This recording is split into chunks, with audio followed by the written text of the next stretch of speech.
Yes, so guys, welcome back again sa ating channel. So for today's vlog ay pag-usapan natin si John Vic Remulla, na kung saan inamin niya talaga kung sino talaga ang mastermind o sino ang pakana ng paghuli kay Tatay Digong, na kung saan ay sinabi niya na group effort.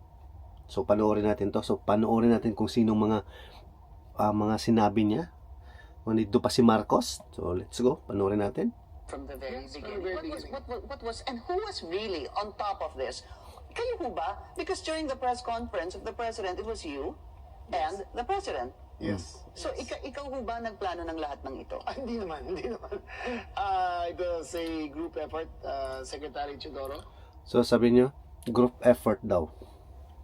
Si Secretary Chudoro, Gibo. Was there, Secretary Anyo was there too, and the President and I.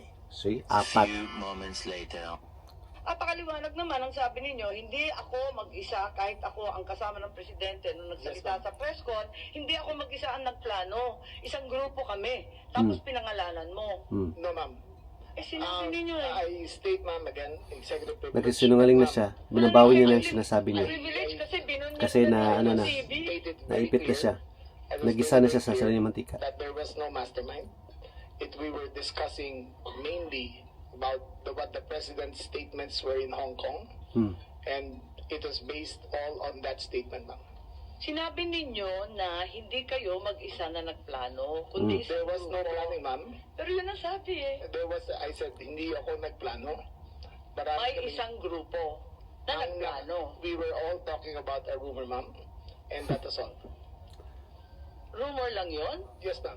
Group effort ang sabi mo eh. Ang tanong niya kung ikaw ang nagplano, tapos sabi mo, There was no hindi, planning, group ma'am. effort. There was no planning, ma'am. Was that the plan from the very Yes, from the beginning? very beginning. What was, and who was really on top of this?